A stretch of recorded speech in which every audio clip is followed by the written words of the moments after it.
Fachada do STF. Imagem duplicada descortina-se para as laterais. Imagem interna do plenário vazio, em letras brancas direto do plenário. Já estamos de volta com o Direto do Plenário, com os ministros se dirigindo aos respectivos lugares. Ministro Luiz Fux já na cabeceira da mesa da sessão plenária da tarde de hoje, na expectativa de presidir a sessão com a continuidade do julgamento do recurso extraordinário com agravo que trata das alterações da Lei de Improbidade Administrativa, particularmente no caso em relação à retroatividade no caso de determinados tipos de condenação com base neste tipo de ação. Também o Procurador-Geral da República já presente também e teremos a continuidade dos votos, coleta de votos dos ministros no plenário do STF na tarde de hoje e que você, como sempre, acompanha ao vivo direto do plenário. Podemos nos sentar.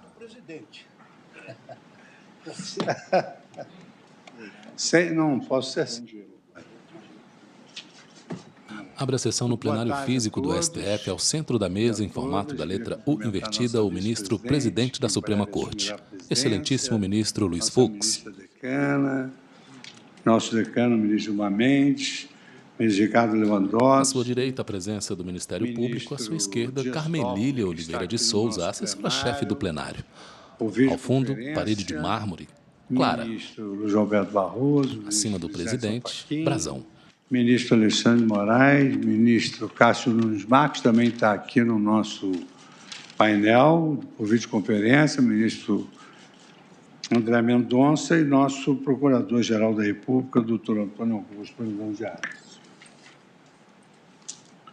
Vamos dar início à sessão, a abertura da 23ª Sessão Extraordinária do Plenário do Supremo Tribunal Federal, com a leitura da ata da sessão anterior. Ata da 23ª Sessão Ordinária do Plenário do Supremo Tribunal Federal, realizada em 17 de agosto de 2022. Presidência do senhor ministro Luiz Fux, presentes à sessão os senhores ministros Gilmar Mendes, Ricardo Lewandowski, Carmen Lúcia Dias Toffoli, Rosa Weber, Roberto Barroso, Edson Fachin, Alexandre de Moraes, Nunes Marques e André Mendonça.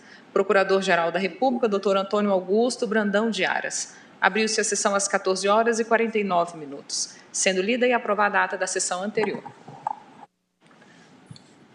Não havendo nenhuma objeção à ata, eu a considero aprovada. Na ordem de votação agora, o julgamento foi suspenso ontem, eu passo a palavra à Sua Excelência, a ministra Rosa Weber. Obrigada, senhor presidente. Cumprimento Vossa Excelência. Cumprimento os eminentes colegas, em especial o ministro Alexandre de Moraes, relator, que mais uma vez nos brindou com o voto proficiente. Saúdo também o senhor Procurador-Geral da República, doutor Augusto Aras, e os senhores advogados. À esquerda da mesa, para o voto, a ministra Rosa Weber, vice-presidente do STF. Cumprimento ainda os senhores servidores e todos que nos assistem. A imagem mulher branca, cabelos loiros curtos acima dos ombros, usa óculos de grau. Todos brilhantes que me antecederam, a começar pelo voto do eminente relator, e por isso, só por isso, faço uma breve síntese do meu entendimento, especialmente no que resta de matéria controvertida, no presente recurso extraordinário com agravo, paradigma do tema 1199 da repercussão geral, há que definir basicamente se o princípio da retroatividade da lei mais benéfica, consagrado no artigo 5º, inciso 40 da Magna Carta, aplica-se à Lei 8429 de 1992, com a redação da Lei 14.230 de 2021, quanto a dois pontos: a exigência de dolo como elemento subjetivo do tipo e a prescrição, especificamente os novos prazos prescricionais fixados e a introduzida prescrição intercorrente quanto aos fatos ocorridos antes da reforma legislativa. Aspectos outros a suscitarem exame da rigidez constitucional de preceitos são objeto de ações de controle de constitucionalidade outras, e não desta, como bem salientou o ministro Alexandre. Sabemos que, mesmo antes da reforma de 2021, a balizada doutrina já se manifestava no sentido da inserção do microsistema de tutela da probidade administrativa, sob ângulo material, na seara do direito administrativo sancionador, o que veio a ser positivado no artigo 1º, parágrafo 4º da Lei 8429, com a sua nova redação. Ao estatuir, verbes, aplicam-se ao sistema da improbidade disciplinado nesta lei os princípios constitucionais do direito administrativo sancionador. Como tenho por inquestionável a congruência constitucional dessa submissão do microsistema da tutela da probidade aos princípios constitucionais do direito administrativo sancionador, surge, para mim, pelo menos, a indagação. Dentre esses princípios está, ou não, o da retroatividade da norma mais benéfica aplicável na seara penal por força do citado artigo 5º, 40 da Constituição. Relembro o dispositivo. Inciso 40, a lei penal não retroagirá, salvo para beneficiar o réu. O argumento de que o princípio da retroatividade da lei penal mais benéfica há de ser aplicado à seara do direito administrativo sancionador, na medida em que direito penal e direito administrativo sancionador, enquanto espécies do gênero direito punitivo estatal, devem partilhar a mesma raiz principiológica, é ponderável.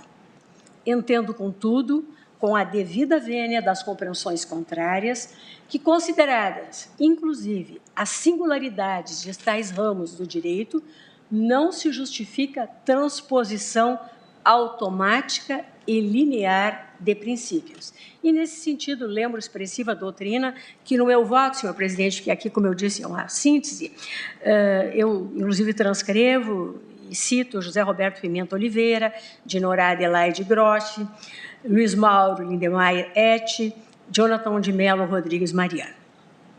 Todos sabemos que a regra, no texto constitucional, a se refletir na legislação infraconstitucional é a irretroatividade das leis, dando prevalência à tutela da segurança jurídica no resguardo às garantias do direito adquirido, do ato jurídico perfeito e da coisa julgada.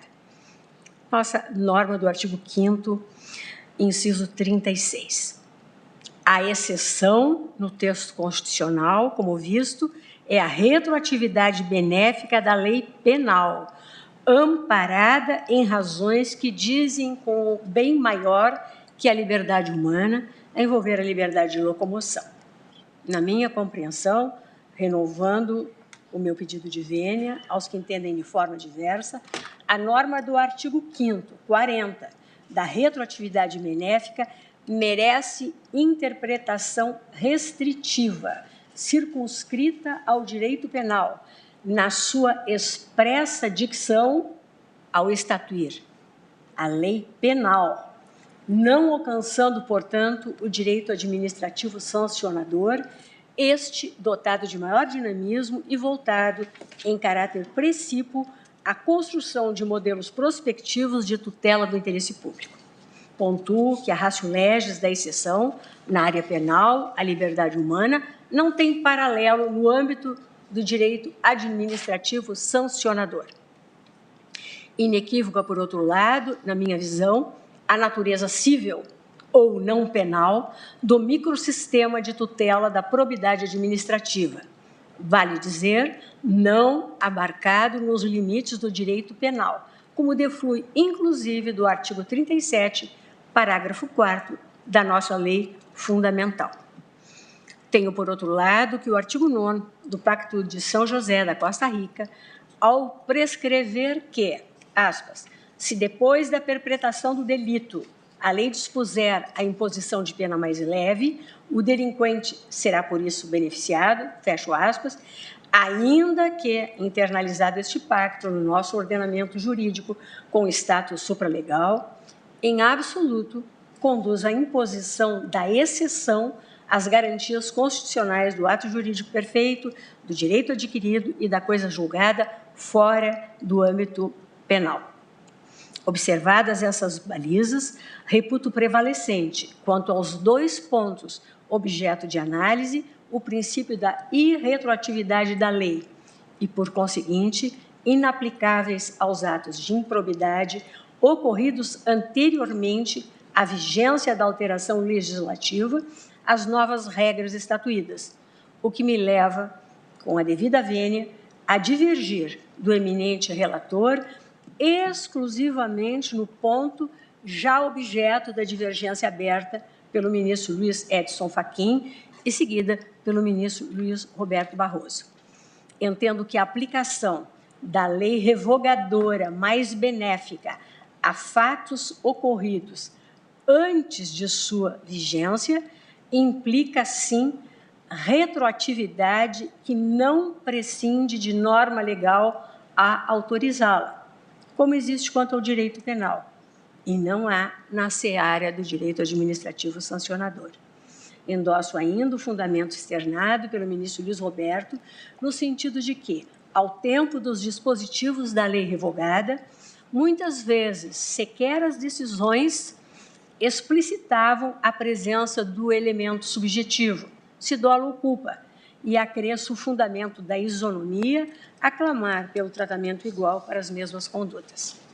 No caso em exame, todavia, como todos os votos que me antecederam reconhecem, não há como deixar de prover o recurso extraordinário pela pronúncia da prescrição à luz da tese fixada por esta Casa ao exame do recurso extraordinário 852.475, paradigma do tema 897 da repercussão geral, qual seja de que são imprescritíveis as ações de ressarcimento ao erário fundadas na prática de ato doloso tipificado na Lei de Improbidade Administrativa.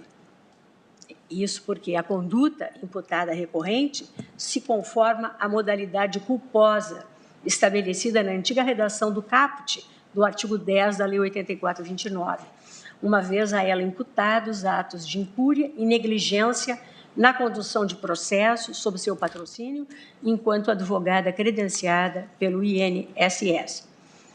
E o seu descredenciamento para atuar nessa condição ocorreu em 27 de janeiro de 1999. Na pauta, agravo no recurso extraordinário 843.989, recorrente Rosemary Terezinha Córdova. Somente em 2006. Quem vota é a excelentíssima vice-presidente do STF, a ministra Rosa Weber. Prazo previsto na então vigente redação do artigo 23 da Lei 84/29 de 92, uma vez que a recorrente não exercia cargo efetivo ou emprego público, era uma advogada particular credenciada para representar a autarquia providenciária. Provejo, portanto, o recurso extraordinário, acompanhando o eminente relator, à luz da tese consagrada no tema 897 da repercussão geral. E quanto à tese proposta pelo eminente relator, eu, desde lá, talvez seja melhor aguardar, porque os votos estão sendo ter que ajustar vários pontos ajustados, né? Mas é que eu só ressalto que a minha divergência é pontual quanto ao voto do ministro relator, que afastou a possibilidade da retroação no que tange aos prazos prescricionais, né, e fixou como termo inicial da criada prescrição intercorrente a data de vigência da lei. Eu concordo integralmente com essas teses e tenho só essa pequena divergência porque o ministro Alexandre invoca o princípio da ultratividade ou da extratividade e, do meu ponto de vista, aqui é mais adequada essa solução, com o devido respeito. Eu voto, senhor presidente. Bueno, muito obrigado, ministra Rosa Weber, nossa vice-presidente. Agora, então, passo a palavra à nossa decana, ministra Carmen Lúcia. Ministro Luiz Fux, presidente do STF. Senhor presidente, deste Supremo Tribunal, em nome de quem cumprimento também os Vista interna do plenário. Ministros em Não quero plenário. deixar de fazer um cumprimento especial nesta Com oportunidade. a palavra para o voto, a ministra Carmen Lúcia. Plenário, após a posse dos senhores ministros Alexandre de Moraes e Ricardo Lewandowski como presidente e vice do Tribunal Superior Eleitoral, desejando e tendo certeza que será um período de muito trabalho, porém também de enormes serviços à democracia brasileira, que tanto precisa de uma direção como a que é apresentada por Vossas Excelências. Também queria, senhor presidente, cumprimentar o ministro Edson Fachin pelo enorme, gigantesco e tão sério trabalho realizado. O tribunal julga se as alterações na lei de improbidade administrativa podem ser aplicadas retroativamente. E que fez com que o ministro Alexandre de Moraes também possa assumir com a estrada um pouco aplainada, pelo menos em termos administrativos, já que os políticos são a cada dia a sua agonia e a sua alegria. Também cumprimento o senhor Procurador-Geral da República, senhores advogados, senhores servidores na pessoa da doutora Carmen Lilian. E quanto ao caso posto em exame para julgamento, senhor presidente, como já foi dito hoje pela eminente ministra Rosa Weber, já se tem um quadro perfeitamente delineado do que temos para exame e julgamento. Em primeiro lugar, um caso concreto, a partir do qual reconhecida a repercussão geral, no qual se há de discutir a questão referente à retroatividade ou não da lei que modificou a lei chamada de improbidade administrativa e o enquadramento desta circunstância e os seus reflexos sobre a prescrição nos casos que tenham sido julgados por improbidade administrativa, por atos de improbidade.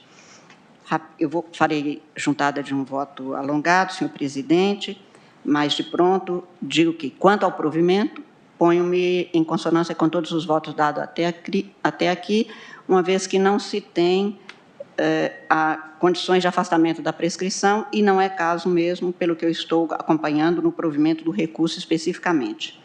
Quanto ao tema que se pôs como de repercussão geral, relativamente à retroatividade, tenho para mim que, ao afirmar no inciso 40 do artigo 5º da Constituição que a lei penal não retroagirá e a jurisprudência, incluída a deste Supremo Tribunal Federal e a doutrina, não tem qualquer dúvida em que, ou nunca pôs dúvida em que, os casos de improbidade não são de direito penal e aqui não é uma lei penal, não retroagirá, fazendo prevalecer, portanto, o princípio segundo o qual, no direito brasileiro, a lei não retroage, ela se põe para o futuro. A circunstância de o ministro relator ter, num ponto, que o ministro Barroso chamou de 5% do total dos 100% do voto dele, ser divergente, também eu acompanho nessa divergência, porque considero que a irretroatividade se deve à circunstância de que estamos aplicando aqui direito administrativo, que mesmo em termos de sanções, não se confunde com a matéria penal, como reiterado na jurisprudência desta Casa. Pelo que, neste ponto específico, e apenas nesse, eu peço vênias ao ministro Alexandre de Moraes para acompanhar a divergência na forma aberta pelo ministro Edson Fachin, acompanhada pelo ministro Roberto Barroso e também pela ministra Rosa Weber, acompanhando no mais tudo que foi estabelecido no voto do ministro relator, senhor presidente. Portanto, tenho que irretroativo, como afirma o ministro Alexandre de Moraes, apenas não o acompanho naquilo que ele chama de ultraatividade. Portanto, estou votando no sentido, neste ponto específico, e só neste do voto, com a divergência. É como voto, senhor presidente. Muito obrigado, ministra Carmen Lúcia. Ministro Ricardo Lewandowski, Vossa Excelência tem a palavra. Boa tarde, senhor presidente. Boa tarde. Na pessoa de Vossa Excelência, cumprimento todos os presentes, em especial os briosos funcionários que nos acompanham e nos apoiam. Ricardo Lewandowski, ministro do STF, para o voto. Resumo de meu voto. Homem branco, cabelos brancos, veste uma toga preta sobre os ombros. Logo, lê algo.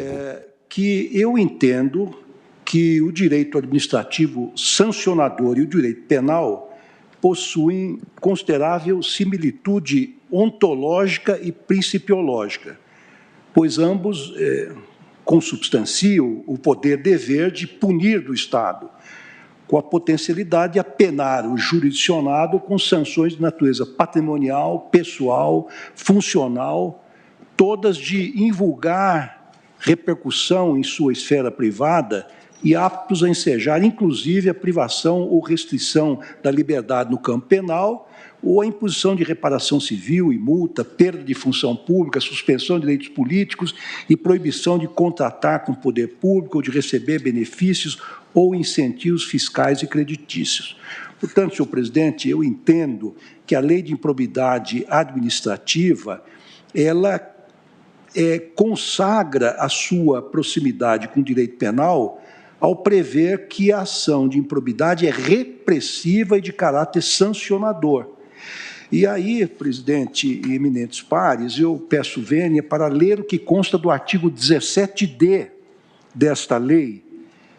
A ação por improbidade administrativa é repressiva, de caráter sancionatório, destinada à aplicação de sanções de caráter pessoal previstas nessa lei, e não constitui ação civil. A própria lei diz isso, senhor presidente. Vedado seu ajuizamento para controle de legalidade, de políticas públicas, etc., etc. Portanto, a própria lei expressamente diz que não é uma lei civil, mas é uma lei de caráter sancionatório. Dispenso-me de ler o restante desse dispositivo e continuo. O direito administrativo sancionador, a meu ver, a toda evidência, constitui uma das manifestações do jus puniendi estatal, e que, exatamente por sua natureza conceitual, reclama uma moderação hermenêutica, como a Corte está procurando fazer. Para tanto, é preciso haver um diálogo de fontes entre o direito administrativo sancionador e o direito penal. Este, com a autoridade de tutelar bens jurídicos mais relevantes contra infrações penais graves.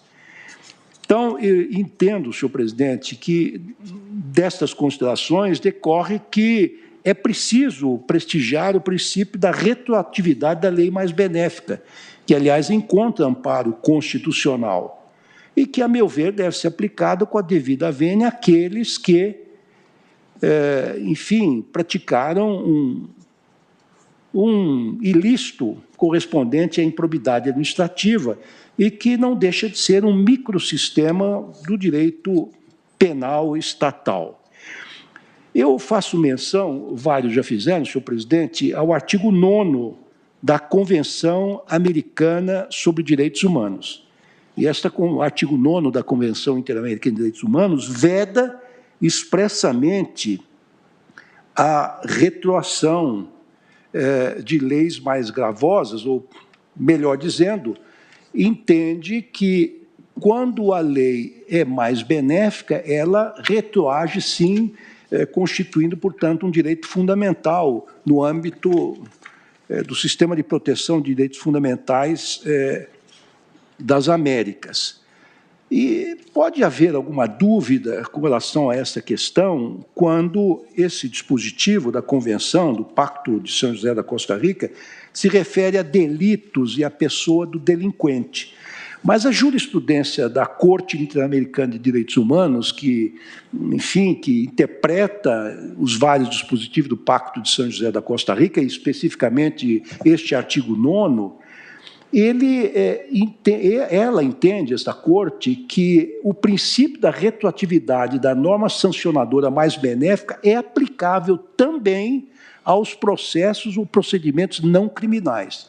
Eu cito da jurisprudência da Corte Interamericana o caso Baena Ricardo e outros versus Panamá, o caso del Tribunal Constitucional versus Peru, e um caso Maldonado Ordóñez versus Guatemala. São alguns dos exemplos da jurisprudência da Corte Interamericana que afirma que também nos casos não estritamente penais, a lei, em se tratando de direito sancionador, deve retroagir em benefício dos acusados ou dos eventualmente condenados.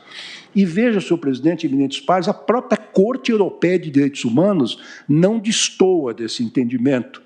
E cito aqui um famoso caso Ostürk versus Alemanha, que consagra ou entende que o direito administrativo sancionador é um subsistema penal e, portanto, deve se aplicar a ele também o princípio da retroatividade de normas mais benéficas e, ainda mais, o famoso princípio... Na pauta, agravo em recurso extraordinário 843-989.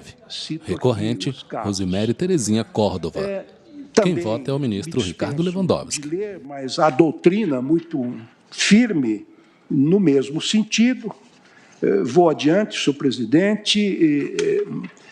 Também me reporto aqui a julgados do STJ, que hoje é um tribunal que tem uma riquíssima jurisprudência, e não vejo por que nós não possamos também nos abeberar desta jurisprudência, e cito aqui o RESP 1.153.083 do Mato Grosso, sendo redatora para o acórdão a eminente ministra Regina Helena Costa, que, além de ser uma juíza de carreira brilhante, é uma professora nomeada, livre-docente da Pontifícia Universidade Católica, portanto, tem todas as credenciais intelectuais para fazer uma interpretação, a meu ver, que deva ser respeitada desse dispositivo. Diz ela o seguinte, que o artigo 5º, inciso 40 da Constituição da República prevê a possibilidade de retroatividade da lei penal, sendo cabível extrair-se do dispositivo constitucional o princípio implícito do direito sancionatório, segundo o qual a lei mais benéfica retroage. Eu tenho a impressão também que um julgado relatado pelo ministro Mauro Campbell Marques, que também é um brilhante magistrado e nosso colega na Corte Eleitoral, e me refiro aqui ao agravo interno do RMS 65.486 de Roraima, diz o ministro Campbell Marques, entre aspas, que o processo administrativo disciplinar é uma espécie de direito sancionador. Por essa razão, a primeira turma do STJ declarou o princípio da retroatividade mais benéfica. Deve ser aplicada também no âmbito dos processos administrativos disciplinares. À luz desse entendimento da primeira turma, o recorrente defende a prescrição da pretensão punitiva administrativa. Por isso, senhor presidente, eu entendo que, considerando que se trata de um princípio constitucional, que se trata também, hoje, de um postulado que se incorporou ao próprio direito convencional, ao Pacto de São José da Costa Rica, e que tem uma interpretação exatamente nesse sentido por parte da Corte Interamericana, considerando que a própria Corte Europeia de Direitos Humanos entende que essa tese que estamos agora a desfiar é válida e aceitável, e considerando que o próprio STJ tem vários julgados, dos quais eu citei aqui apenas 2 a título de exemplo, entendo que não há se falar em insegurança jurídica ou alteração do entendimento dominante, caso acolhida a tese ora sustentada, especialmente considerados, então, os precedentes jurisprudenciais e a doutrina que se debruçou sobre o tema. Então, presidente, eu, em face do exposto, eu voto pelo provimento do recurso para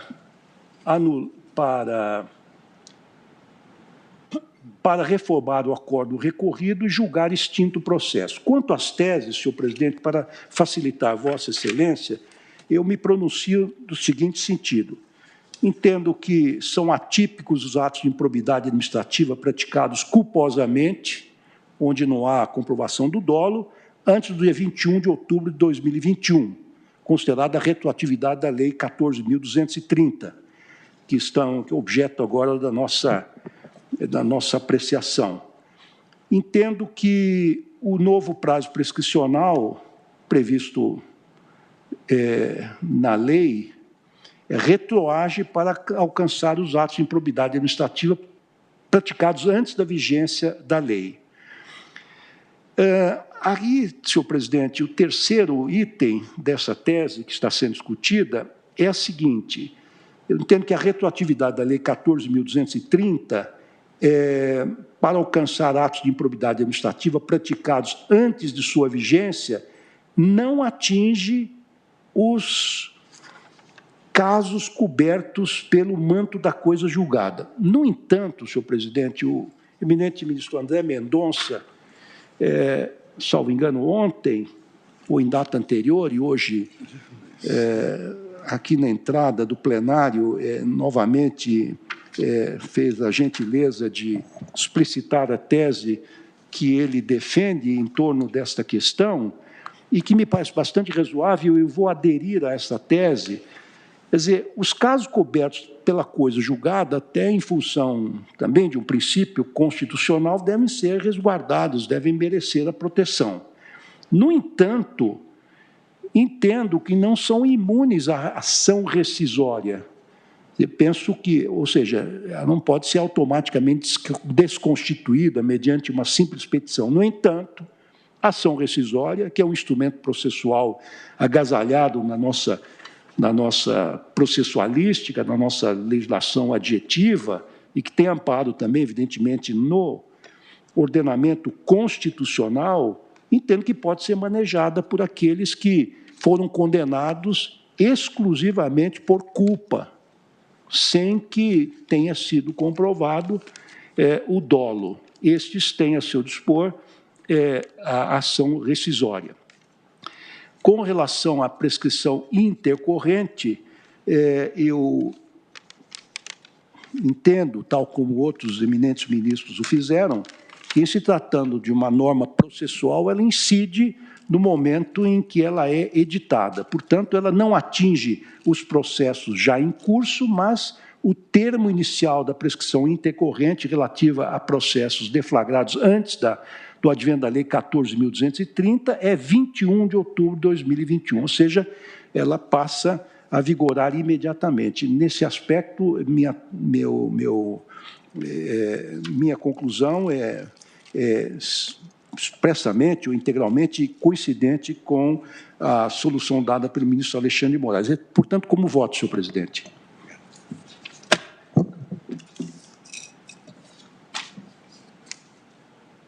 Como vota o nosso decano, ministro Gilmar Mendes.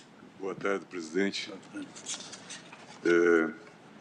Gostaria inicialmente, presidente, de, nesta oportunidade, cumprimentar o ministro Alexandre de Moraes.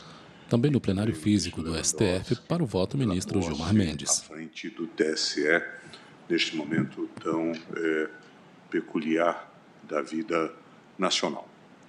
Acredito que a celebração vista e feita é a demonstração inequívoca. Homem branco, calvo, usa óculos de grau. Veste uma toga preta sobre os ombros. Em defesa da democracia. Na pauta, agrava um recurso extraordinário 843-989. Recorrente, Rosemary Teresina Córdova. Eu peço um pouco de desculpas, presidente, ao tribunal, porque eu estou, como veem, rouco de ouvir. Então, agora eu vou me permitir um certo alongamento e, na linha de Vieira, eu não tive tanto tempo de ser breve, mas espero que tenham a devida paciência. Presidente, acompanhei atentamente os alentados votos e intervenções até agora vocalizados e, com benefício da reflexão que o interregno entre as sessões propicia, foi inevitável recordar página clássica de um clássico alemão, Maurer, Hartmut Maurer, na qual disserta sobre a correspondência recíproca entre direito constitucional e realização da Constituição. O emérito professor da Universidade de Constance diz: a realidade pergunta, o direito responde. Mas pela questão também a resposta é determinada e prejulgada até um certo grau. Se na prática aparecem novos problemas ou conjecturas existentes, mostram-se em nova luz. Resultam também para a interpretação novas provocações.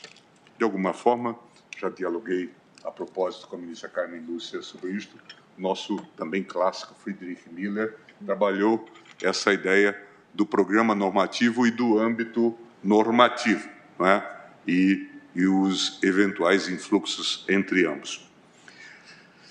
De modo mais imediato, o ensinamento de Hartmut Maurer alinha-se à premissa largamente compartilhada pelo direito constitucional contemporâneo de que a atividade hermenêutica nada mais é do que um procedimento historicamente situado. Isso está em Heberle, Zeit und Verfassung, Tempo e Constituição.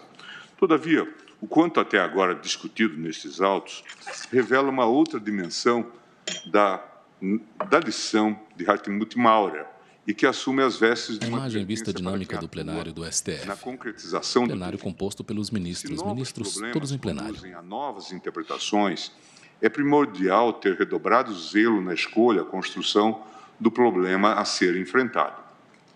Refiro-me Quem vota no mais plenário diretamente físico é o à ministro Gilmar avaliação Mendes. confessada ou escamoteada que a miúde se tem feito acerca da Lei 14.230, de 2021.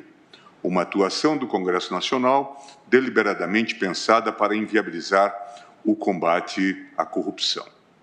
Tal juízo, como previsível, se faz acompanhar do olímpico argumento da moralização administrativa. Eu ponho em disputa esse diagnóstico na realidade, senhor presidente. Não encontro apoio factual algum à tese de que, desde 92, a corrupção foi eficazmente combatida pela propositura de ações de improbidade. Apenas episodicamente isso assim se deu. O que os dados demonstram é que tais ações dedicaram-se principalmente a, eventualmente, punir o administrador ineficiente ou negligente. Para não falar também, e são conhecidos, os casos do uso político da ação de improbidade. Com efeito, o Grupo de Improbidade Administrativa do Instituto Brasileiro de Ensino, Desenvolvimento e Pesquisa realizou pesquisa empírica divulgada em 2019, cujo objeto foi o conjunto de 800 acordos publicados pelo STJ, relativamente a ações de improbidade administrativa ajuizadas contra prefeitos, esse elo mais fraco da cadeia alimentar do mundo político. Contestou-se que menos de 10% dos processos versavam em enriquecimento ilícito. Além disso, metade das ações tinha por causa de pedir ofensas a princípios da administração pública, ou seja, resultavam do enquadramento das condutas no mal redigido e residual artigo 11 da Lei 8429. Um resíduo que virou a principal ferramenta de trabalho para quem fazia da narrativa o equivalente funcional do lastro probatório, imprescindível para comprovar a materialidade de uma lesão ao erário. Com efeito, a tática de construir uma narrativa eficaz do ponto de vista da comunicação era predileta de alguns membros do Ministério Público, felizmente a minoria, afetados às vezes de mórbida patologia psíquica. A finalidade era clara: criar uma pressão social apta a constranger o magistrado a não rejeitar por inépcia uma petição inicial que narra desvios que só existem enquanto wishful thinking. Aqueles que, sinceramente, ou de modo dissimulado, fingem espanto com a reforma empreendida pelo Congresso Nacional, precisam recobrar os vários casos de agentes políticos que, independentemente da coloração política, foram alvos de ações de improbidade predestinadas ao fracasso, porquanto amparadas em nada mais do que uma história bem contada, ou ainda quando baseadas em algum material probatório, curiosamente propostas no contexto de disputa eleitoral e depois invariavelmente arquivadas após o pleito, ocasião em que o estrago à reputação política já se consumou de forma irreversível. Do dissabor de uma ação de improbidade temerária não estiveram imunes, sublinho, políticos e gestores de todo e qualquer posicionamento político partidário. Não são necessários maiores desenvolvimentos argumentativos para imaginar que ser acusado numa ação de improbidade administrativa de comandar uma indústria da multa, como foi, por exemplo, Fernando Haddad, causa danos político-eleitorais irreparáveis, mesmo porque o arquivamento da ação se deu em 2021. Nunca obtém a mesma publicidade. Num outro exemplo, o Ministério Público do Estado de São Paulo formulou interpretação de decretos daquele Estado que levou ao órgão a conclusão de os servidores da Fazenda e aqueles da Secretaria de Educação não poderiam auferir gratificação em patamar diverso, o que foi suficiente para estimular o órgão ministerial a propor ação de improbidade administrativa, atribuindo ao ex-governador Geraldo Alckmin a responsabilidade por tal dano ao erário. Vários gestores do atual governo federal também já experimentaram desse expediente. Muito embora nos dias atuais tenham a sorte de não mais lidar com certos personagens do Ministério Público que faziam do abuso de prerrogativa um exercício diário e que, quando questionados, chegavam ao ponto de invocar como prova de sua absoluta correção o fato de ser socialista e de ser sua tarefa destruir o capital. Assim relatou matéria do consultor jurídico de 3 de setembro de 2004, que noticia que um determinado procurador da República moveu uma ação de improbidade contra empresário, sendo a petição inicial da ação for extraída de arquivo gerado no computador de advogado de outro agente empresarial que, incidentalmente, era arqui-inimigo do futuro réu. Pasmem, a confecção da exordial acusatória foi cometida ao principal agente econômico interessado na propositura e provimento da ação. O título é Luiz Francisco usou arquivo de empresa para gerar denúncia. O referido inquisidor foi alvo de mais de 40 representações, todas tratadas sem a devida prioridade que os fatos exigiam. Recebeu em retribuição a tão larga ficha corrida, haja proverbial impunidade corporativista que paira na classe.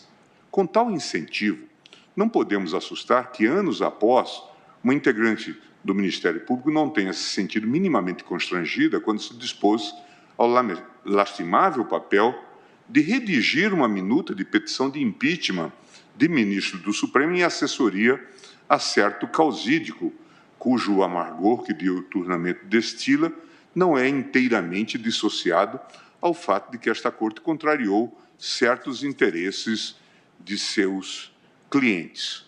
O episódio conhecido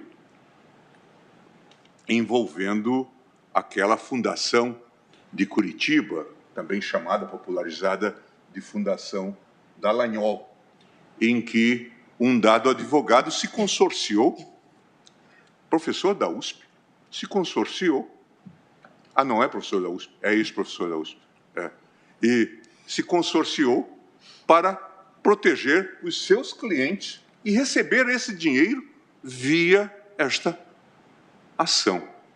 Isso só foi travado graças à iniciativa da ex-procuradora-geral, doutora Raquel, que veio uma ação distribuída ao ministro Alexandre de Moraes. Todos sabem que eu estou falando do doutor Carvalhosa, que estava consorciado nisso. Vejam, senhores, portanto, como isso é delicado. Marcou-me muito, senhor presidente, um episódio que vivi quando da minha passagem pelo cargo de advogado-geral da União. O então secretário de Fazenda, Everardo Maciel, foi alvo de uma condução coercitiva em ação que discutia caso de funcionário afastado do órgão. Determinado procurador da República requisitou força policial para conduzir debaixo de vara o secretário. Ao produzir informações, as enderecei ao Procurador-Geral da República, porque assim era e é o comando do parágrafo 4º do artigo 8º da Lei Complementar 75 de 93.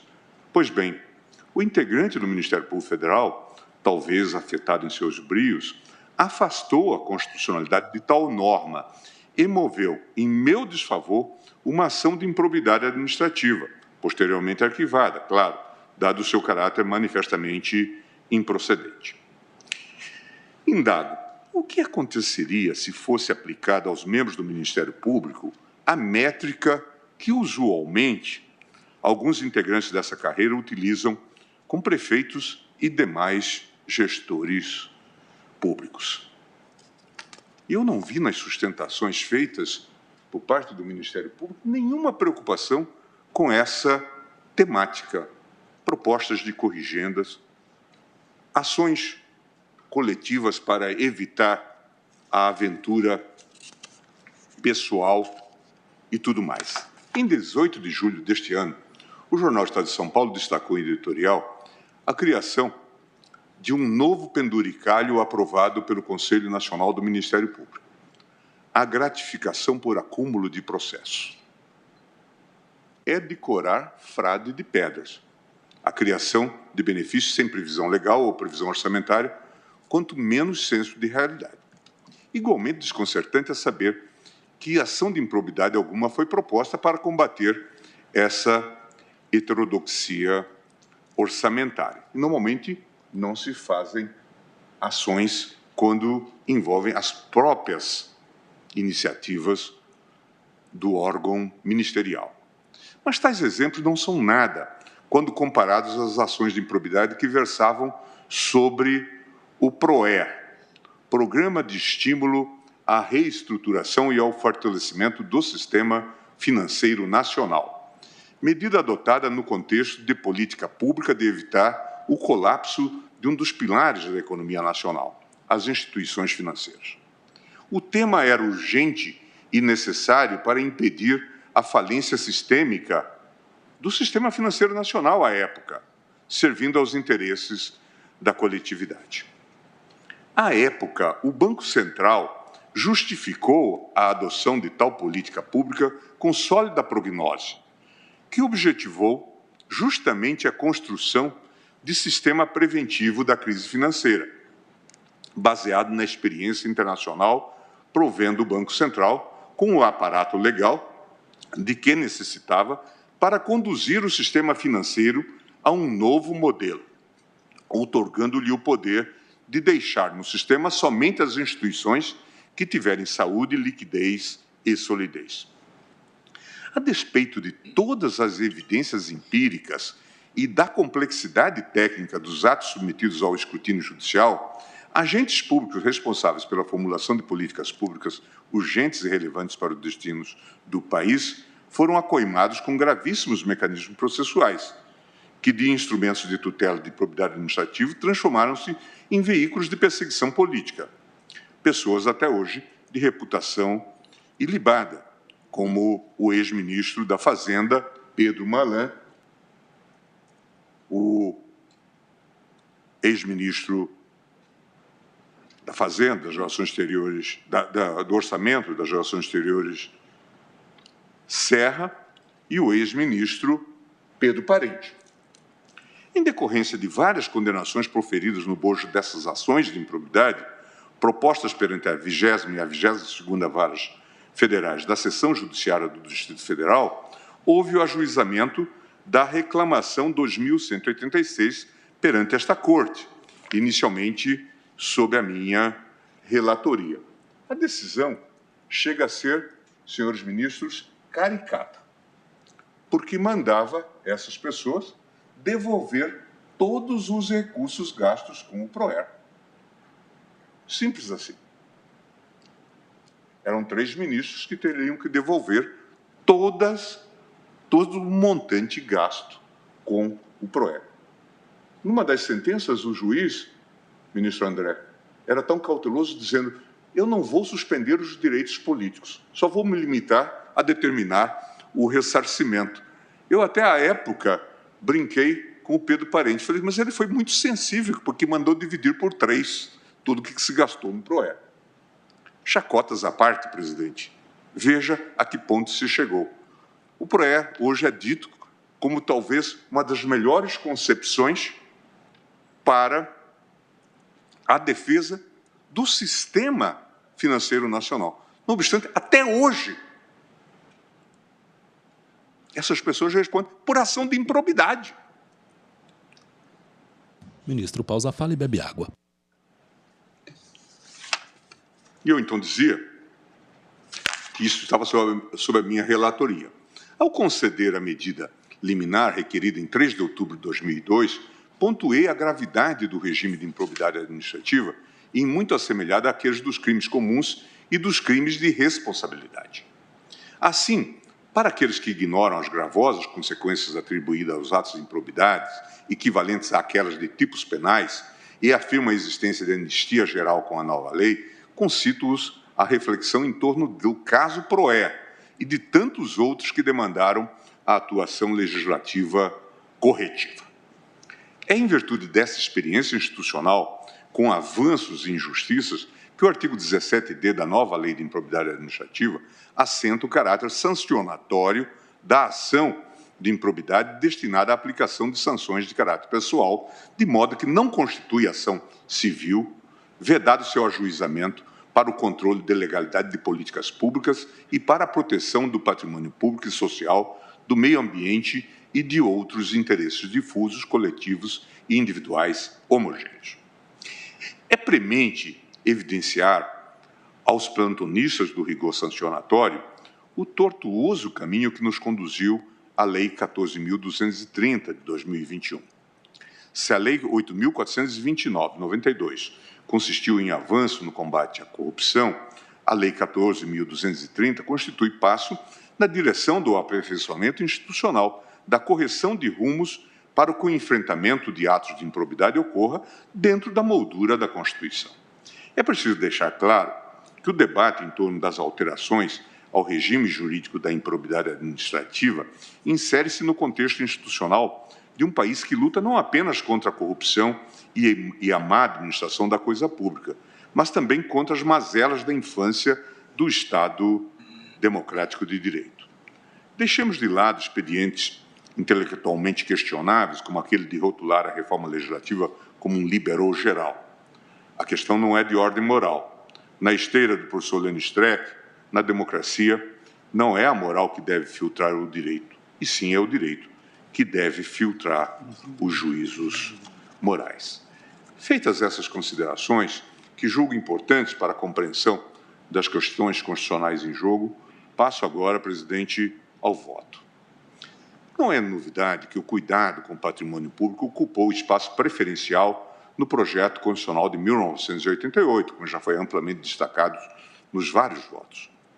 A moralidade administrativa foi expressamente alçada ao patamar de princípio da administração pública. Artigo 37. E dessa forma floresceram, no próprio texto constitucional, as bases de novo e autônomo sistema de responsabilização civil de agentes públicos e privados cujas condutas atentam contra a probidade.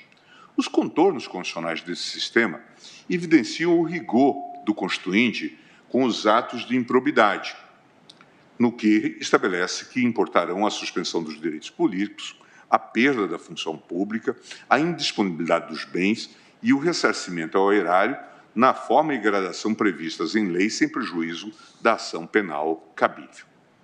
Ademais, como reforço na proteção da probidade administrativa, sob o ângulo da rigidez do erário, o parágrafo 5º do artigo 37 previu a imprescritibilidade das ações de ressarcimento ao erário. O texto constitucional emitiu ao legislador, portanto, diversos comandos para a identificação de grave e abrangente regime de responsabilização de agentes responsáveis por condutas ímprobas, fora da seara penal. Este ponto é importante para a compreensão da abordagem proposta neste voto. É inequívoco que a ação de improbidade administrativa não se desdobra no âmbito penal, bem como que há uma relativa independência entre as esferas, nos termos da parte final do parágrafo 4º do artigo 37 da Constituição Federal. Trata-se de responsabilidade formada na seara civil, fora do processo penal.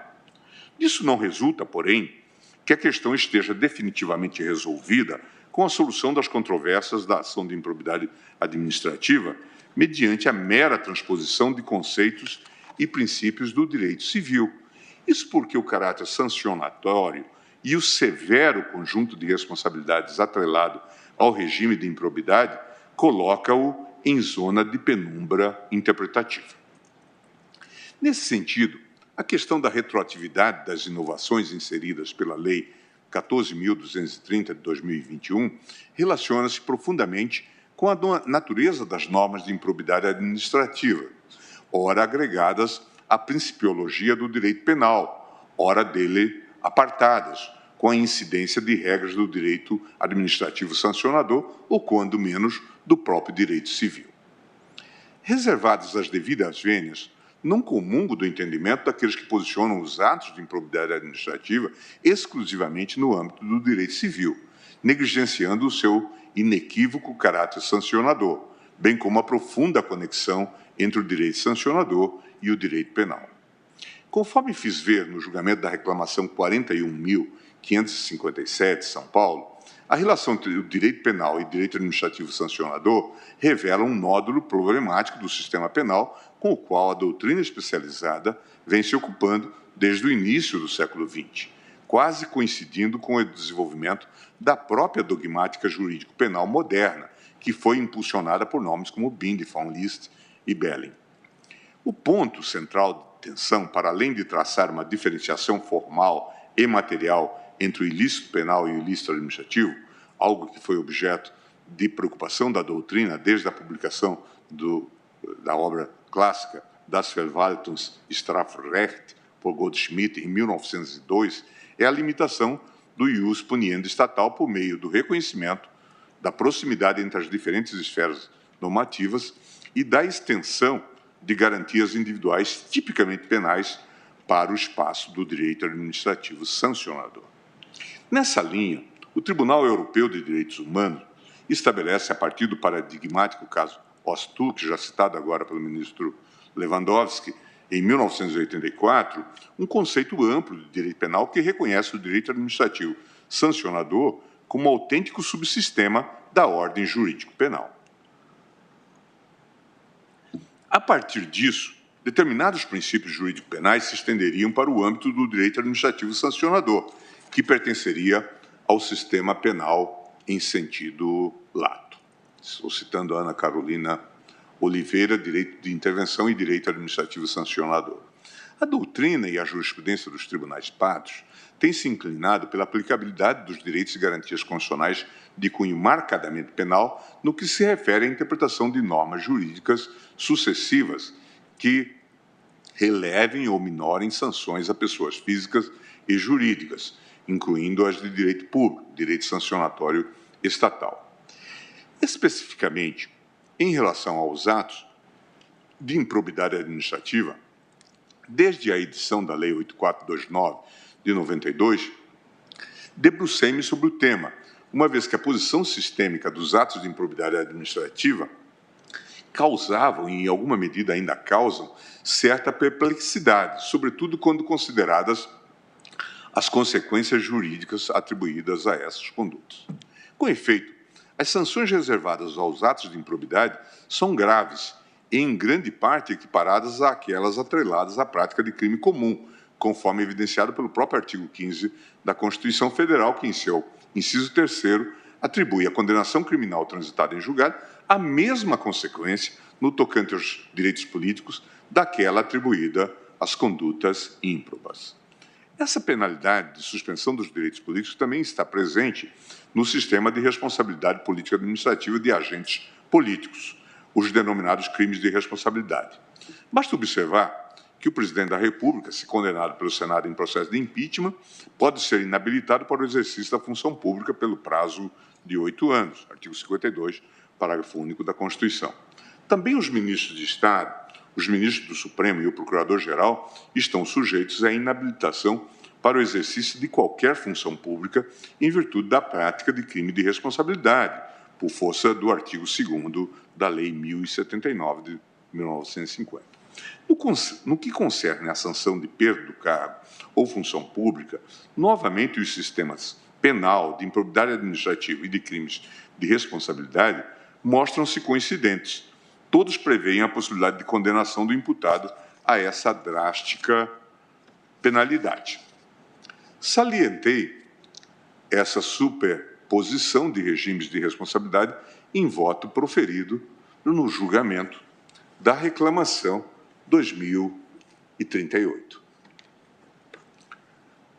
Acórdão publicado no DJ de 18/4/2008. Em verdade, manifestei-me há muito sobre o tema, cujo estudo em coautoria com o professor Arnoldo Valdo, publicado em março de 97, no jornal Correio Brasiliense, competência para julgar improbidade administrativa. Naquele estudo, de 97, firmou-se posicionamento no sentido de que as ações de improbidade ajuizada contra as referidas autoridades deveriam observar a regra de competência fixada no artigo 102, 1c da Constituição. Registrou-se ainda que tal prerrogativa constitucional de foro decorreria não em razão de qualquer suspeição contra o juiz de primeiro grau, mas fundamentalmente em decorrência do significado da decisão no quadro político institucional.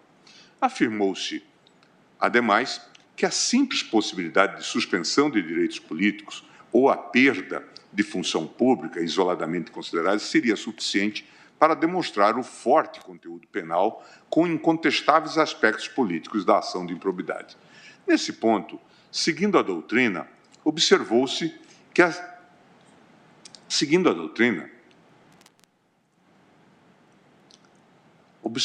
a sentença condenatória proferida nessa peculiar ação civil é dotada de efeitos que, em alguns aspectos, superam aqueles atribuídos à sentença penal condenatória, sobretudo na perspectiva do equilíbrio jurídico-institucional. Tal observação, registrou-se, daria razão àqueles que entendem que, sob a roupagem da ação civil de improbidade, o legislador acabou por elencar, na Lei 8429, de 92, uma série de delitos que, teoricamente, seriam crimes de responsabilidade e não crimes comuns.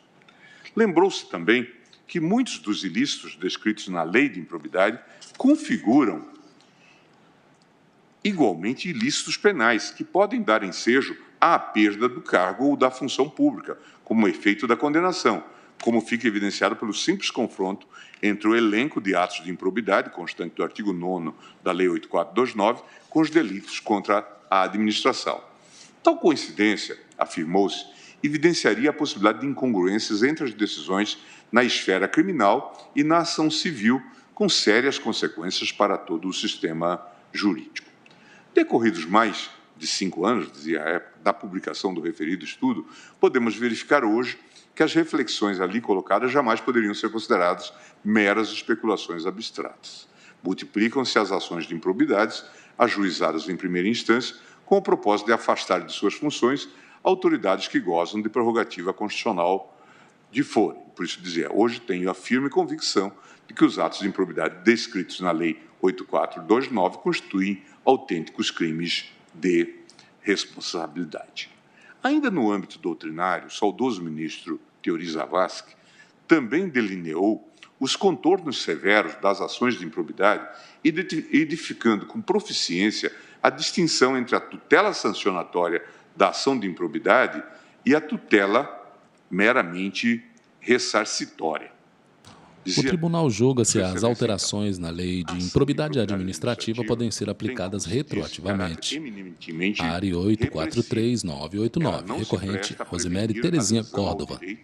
Quem vota é o ministro Gilmar Mendes. Sanções, o que tem por pressuposto necessário a anterior ocorrência do ilícito. Cumpre enfatizar que o termo sanção aqui utilizado, no seu sentido lato, para significar a generalidade das consequências jurídicas decorrentes do descumprimento da norma.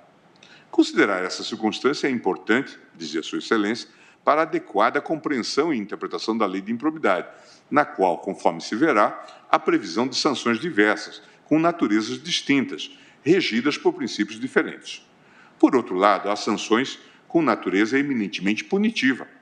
Ao contrário das sanções civis, sua função não é a de recompor o patrimônio material ou moral lesado, e nem a de desfazer os atos contrários ao direito, recomposição do patrimônio jurídico, e sim a de punir o infrator aplicando-lhe um castigo. Realça-se nelas o elemento aflitivo, do qual decorre, entre outras consequências, a força pedagógica e intimidadora de inibir a reiteração da conduta ilícita, seja pelo apenado, seja por outros membros da sociedade. Tais sanções, aqui num sentido estrito, compõem-se o ius poniendi do Estado, cuja face mais evidente é a da repressão de ilícitos penais, mas que se manifesta também em ilícitos administrativos e disciplinares. Relativamente a elas, o regime jurídico é completamente diferente do previsto para as sanções civis. Sujeitam-se, entre outros, aos princípios da legalidade, da tipicidade, da individualização da pena, da presunção de inocência, o que traz significativos reflexos no plano do processo. E concluía, então, Sua Excelência, por isso, embora não se possa traçar uma absoluta unidade de regime jurídico, não há dúvida de que alguns princípios são comuns a qualquer sistema sancionatório, seja nos ilícitos penais, seja nos administrativos, entre eles o da legalidade, ou da tipicidade, ou da responsabilidade subjetiva, o do non bis in idem, o da presunção de inocência e o da individualização da pena, aqui enfatizados pela importância que tem para a adequada compreensão da lei de improbidade administrativa. A coincidência de regimes não se restringe às consequências dos atos inquinados, alcançando também seu próprio conteúdo, já que a tutela da probidade administrativa é objeto de inúmeros tipos penais, assim como dos tipos abertos referentes a infrações políticas administrativas. A ressaltar essa ótica, são crimes de responsabilidade as seguintes condutas, quando atribuídas ao Presidente da República e aos Ministros de Estado. Artigo 9º da Lei 1079 de 50. Omitir ou retardar dolosamente a publicação das leis e resoluções do Poder Legislativo ou dos atos do Poder Executivo. Não prestar ao Congresso Nacional, dentro de 60 dias após a abertura da sessão legislativa, as contas relativas ao exercício anterior. Não tornar efetiva a responsabilidade dos seus subordinados quando manifesta em delitos funcionais ou na prática de atos contrários à Constituição. Expedir ordens ou fazer requisição de forma contrária às disposições expressas da Constituição. Infringir, no provimento dos cargos públicos, as normas legais. Usar de violência ou ameaça contra funcionário público para coagi-lo a proceder ilegalmente, bem como utilizar-se de suborno ou de qualquer outra forma de corrupção para o mesmo fim. Proceder de modo incompatível com a dignidade, a honra e o decoro do cargo. Essas condutas enquadram-se em maior ou menor grau nos tipos de improbidade administrativa, elencados nos artigos 9º, 10 e 11 da Lei 8429 de 92. Não vislumbro como cindir de forma absoluta o tratamento conferido aos atos de improbidade administrativa daquele Na pauta, agravo em recurso extraordinário 843-989, recorrente Rosemary Terezinha Córdova. Consigno que a literalidade do artigo 5º, inciso 40... Ministro Gilmar Mendes vota de forma presencial. A aplicação da regra da retroatividade da norma sancionatória mais benéfica. Porque a retroatividade da norma penal mais benéfica ao réu consubstancia direito fundamental e, como tal, não comporta interpretação restritiva na esteira do entendimento consolidado desta Corte. É dizer, se há identidade de substratos fáticos para a incidência do direito, do que não se tem dúvida pelo exposto até aqui, descabe articular com leitura textual limitadora da eficácia normativa de direito fundamental. A bem da verdade, a própria Lei 13.420, de 2021, afirmou o caráter 14.000 sancionatório da norma, apartando-a definitivamente das ações civis, tanto em relação à principiologia quanto no que concerne à finalidade dos institutos. Artigo 1º, parágrafo 4º. Aplicam-se ao sistema de improbidade, disciplinado nesta lei, os princípios constitucionais do direito administrativo sancionador. Artigo 17d, já mencionado agora no voto do ministro Lewandowski. A ação por improbidade administrativa é repressiva, de caráter sancionatório, destinada à aplicação de sanções de caráter pessoal previstas nesta lei e não constitui ação civil, vedado seu ajuizamento para o controle de legalidade de políticas públicas e para a proteção do patrimônio público e social, do meio ambiente e de outros interesses difusos, coletivos e individuais homogêneos. Diante da incidência do poder punitivo estatal, que se apresenta único quando considerados o direito penal e os atos de improbidade, em relação às sanções aplicadas e ao próprio conteúdo das condutas, é imperiosa, a meu ver, a aplicação dos direitos e garantias fundamentais pertinentes, independentemente da sua natureza penal. Assim dispõe no campo convencional o artigo 9º do Pacto de San José, cujo âmbito de incidência material recai sobre normas sancionadoras extrapenais em geral, preconizando a retroatividade da norma sancionadora mais benéfica. Transcrevo.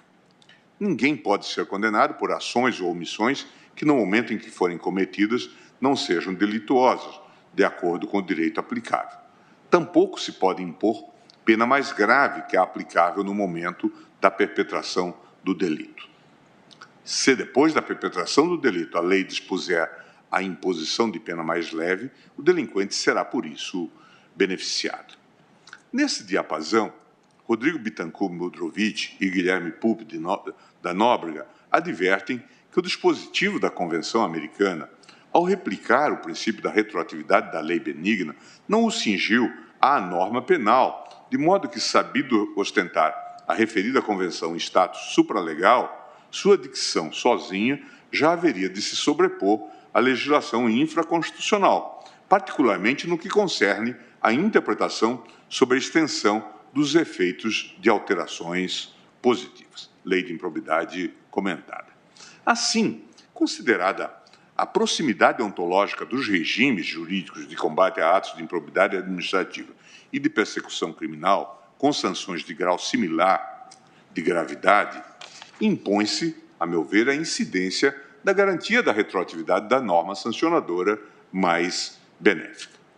Portanto, uma vez demonstrada a pertinência da retroatividade da norma de improbidade administrativa mais favorável ao réu, cumpre analisar se os dispositivos da Lei 14.320 controvertidos neste processo são efetivamente benéficos ao réu, à natureza jurídica dos institutos de direito material ou processual. Quanto ao segundo tópico, já tive a oportunidade de rememorar, em sede doutrinária, a existência de corrente, segundo a qual, na linha do disposto na norma constitucional, do artigo 39, a proteção oferecida restringe-se ao direito penal material, não estando abrangidas as normas de processo e de execução. Adverte Francisco de Assis Toledo, Princípios Básicos do Direito Penal, que essa orientação há de aplicar-se a normas de caráter estritamente processual e não aquelas normas eventualmente localizadas em estatutos processuais ou de execução, mas de caráter nitidamente material, como as que regulam a decadência do direito de queixa ou de representação, a renúncia, o perdão, direitos do preso ou do condenado. Cumpre, portanto, identificar e distinguir normas materiais e processuais da Lei de Improbidade Administrativa para os fins de aplicação dos princípios de direito intertemporal. É o que se passa a examinar nos tópicos subsequentes. A Lei 14.320 de 2021 alterou significativamente o panorama do elemento subjetivo das condutas consideradas ímprobas, assentando a necessidade de dolo para a configuração do ato de improbidade administrativa, inclusive para o artigo 10 da Lei de Improbidade Administrativa. Até o advento da reforma legislativa, a Lei 8.429 admitia que aos atos de improbidade administrativa causadores de prejuízo ao erário bastaria o elemento culpa para sua configuração, sendo prescindível a presença de dolo. A Lei 14.320 de 2021, na esteira de robustas críticas doutrinárias e diante da perplexidade dos tribunais na delimitação do conceito de culpa, modificou o panorama subjetivo das condutas ímprobas para tornar o dolo a pedra de toque do sistema de improbidade. Não é difícil concluir, portanto, que a nova normatização do tema alterou o elemento central da própria tipificação das condutas ímprobas, de modo a subtrair do escopo da regra repressiva inúmeros atos que, malgrado eventualmente ilegais ou imorais, não foram praticados de forma comprovadamente dolosa. A lei mais benigna será aquela lei que, de qualquer forma e tendo em vista a situação concreta, revela-se mais favorável ao agente no que concerne ao crime ou à pena. Segundo Francisco de Assis Toledo, reputa-se mais benigna a lei na qual forem ampliadas as hipóteses de inimputabilidade, de atipicidade, de exclusão da ilicitude, de exclusão de culpabilidade ou de isenção da pena. A exclusão dos atos culposos do âmbito de incidência da norma sancionatória constitui nítida hipótese de ampliação das situações de atipicidade, que inequivocamente conduzem à retroatividade da norma. E por se tratar de norma de direito material, porque concernente aos elementos que conformam a própria definição da conduta penalizada, inexiste controvérsia quanto à incidência da garantia constitucional em tela. Dessa forma, é imperioso reconhecer a retroatividade dos dispositivos da Lei 14.320, de 2021, que impuseram a presença do dolo no elemento subjetivo da conduta para a configuração de todo e qualquer ato de improbidade administrativa. A Lei 14.320, de 2021, também implementou substancial modificação, como já foi ressaltado, no regime de prescrição da pretensão estatal relativamente aos atos de improbidade administrativa. O prazo foi unificado em 8 anos, assim como o termo inicial, agora consistente na ocorrência do fato ou, no caso de infrações permanentes, do dia em que cessou a permanência. Artigo 23. A sistemática anterior previa o prazo quinquenal, mas termos iniciais que acabavam por alargar o lapso total, como o término do mandato, de cargo em comissão ou de função de confiança, e a data da apresentação à administração pública da prestação de contas final pelas entidades referidas no parágrafo único do artigo 1º desta lei. Além da modificação dos termos iniciais, a nova lei introduziu a prescrição intercorrente na sistemática da improbidade, configurada quando entre os marcos interruptivos do prazo transcorrer lapso superior a 4 anos. Não é exagero afirmar que a nova lei revolucionou a dinâmica da prescrição das ações de improbidade. Esse movimento do legislador está inserido em propósito mais amplo de alterar o eixo deontológico da lei de improbidade administrativa, agora orientado pelo reconhecimento expresso de seu caráter sancionatório, com as consequências que lhes são próprias, sobretudo no que concerne ao plexo de garantias assegurado aos réus. Isso não significa, evidentemente, que a nova sistemática necessariamente será favorável. Na pauta, agravo em recurso extraordinário 843-989, requerente Rosimeire Teresina Córdova. Serão menos gravosos que o novo prazo de 8 anos, mesmo com os marcos interruptivos e a prescrição intercorrente. Assim, diversamente do que ocorre com o elemento subjetivo do ato de improbidade, as circunstâncias da prescrição, em cada caso concreto, revelarão se a nova lei de improbidade é mais favorável, vedada, evidentemente, nos termos da consolidada jurisprudência do Supremo, a combinação de leis. Estou citando o RE 600-817, tema 169 da relatoria do ministro Ricardo Lewandowski. Uma vez assentado o caráter mais benéfico da nova regência da prescrição, a depender do caso concreto, convém analisar se a natureza jurídica do Instituto abre campo à incidência da norma mais favorável ao réu. E, ao fazê-lo, consigno que, segundo o posicionamento do Supremo, as normas sobre prescrição são de direito material, aplicando-se-lhes os princípios do direito intertemporal. Transcrevo por todos os precedentes algumas emendas. O que se discute é se a prescrição ocorreu ou não anteriormente à reclamação ajuizada vários anos antes da promulgação da atual Constituição. Portanto, o preceito contido na atual Carta Magna sobre a prescrição trabalhista não é aplicável a fato que se teria ou não consumado no passado, pois a eficácia imediata da Constituição só alcança os efeitos futuros de fatos passados, retroatividade mínima, e não os fatos consumados no passado. Ademais, a questão da prescrição da pretensão é matéria que se situa no âmbito do direito material e não na esfera do direito processual. Agravo a que se nega provimento. Esse é um caso da relatoria do ministro Moreira Alves.